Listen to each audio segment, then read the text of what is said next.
And say someone breaks the law, they don't gotta go to jail, nobody's gotta go and find them, nobody writes a warrant, we just push a button and blow them up. Not cost effective, my friend. Not cost effective. Subject to gun control. I hope the liberals are out eating ice cream today or braiding their nipple hair instead of calling in. Caller, go ahead, you're on the air. Oh, hey, Stu. How are you doing? Doing good. And, I gotta be honest. You know, I used to be a gun owner, and then I kind of saw the light of day, and I realized I don't think we need to be owning guns. And on top of all that, I don't think we have the right to walk around with them, honestly. Well, let me just say this. I mean, you know, you're an American and you can do whatever you want. I mean, I suggest you get over to California, get on a boat, and go away, because as an American, we have the right to bear arms. Our forefathers fought for this country so that we could walk around with these guns, whether it be a musket, whether it be a machine gun, whether it be a homing rocket, it doesn't matter. You have the right to bear arms. I think when they wrote that down, though, they didn't know they were going to end up being, you know, gang warfare in every major city. I don't think that they wrote down, hey, everybody, join a gang, get a bunch of guns, and kill people without guns. I guarantee you this. If Benjamin Franklin had had a BGM at his disposal, this country would have been a better place many moons ago. And I seriously doubt we would have spawned simple-minded, tree-hugging hippies such as yourself. Stu, you're a raving lunatic. You're doing a disservice to everyone in Paradise City right now. I'm a lunatic. Are you listening to this guy?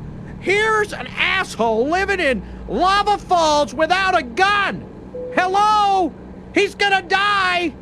He's gonna die. If he goes out to get his morning paper, he's dead. If he goes to the store to buy his groceries, he's dead. If he walks outside, takes a shit, wipes his ass, he's dead. It doesn't matter. He doesn't have a gun. He has no way to defend himself. He can pick up a pokey stick, but that's not gonna help him. He's not gonna be able to live. We are Americans living in Arizona, and I say this. If you want to survive and continue to be an Arizonan, you will have a gun in your hand every time you walk out of your house.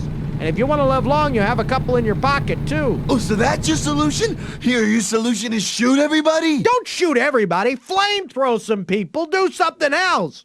But, you know, have some way to defend yourself. I mean, for God's sakes. I mean, this is ridiculous. If you have a gun, you can pretty much defend everything but maybe a tornado. A dog's coming at you, boom, it's dead. Person coming at you, boom, it's dead. Hippo coming at you. Okay, we live in Arizona. Probably not going to be a hippos, but I'm saying if there was one from a rogue zoo, boom, it's dead. Your solution is shoot everybody? All right, Stu, it's obvious that we're not even on the same page here. No, we're not at the same page, because I'm in a real book and you're in a little kiddie book with pictures. Hey, look, I've got no guns. Look at us, we're all happy. That's a bullshit world, and I'm not going to be living in it. And if you buy that book, you're a complete asshole. Yeah, well, I'm not going to read your book, and I'm not even on the same page.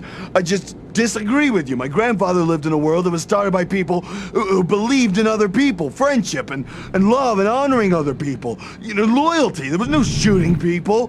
He lived in a very peaceful society until he was shot to death. Well, let me tell you something. Your hippie grandfather might have lived a little longer if he'd been packing a couple of 9mm under his belt instead of a bunch of granola bars. Yeah, let's not poke fun at a dead man here. He was shot to death, okay?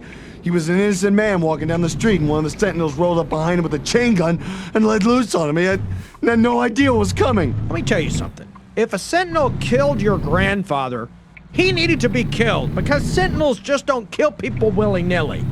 They want to thin out the herd so that they can get rid of all the weaklings. Well, I disagree with you, Stu, and I'm not gonna listen to you anymore. Well, I tell you what, I would love to get your address. I'd like to send you a copy of my book, maybe see if we could, Sir, what's your address, sir? 612 Brookhurst, and then that's in Lava Falls. All right, well, hey, I gotta tell you something. If you're looking for some extra things, a place to loot, hey, go over there and kill that guy because he doesn't have a gun. Hey, Stu, you can't do that. You can have all his belongings if you'd like because he doesn't have a gun. Oh, come on, there's gotta be a law against this. You can't get my address out over the air and tell people to come and kill me. I didn't give your address over the air, my friend. You did.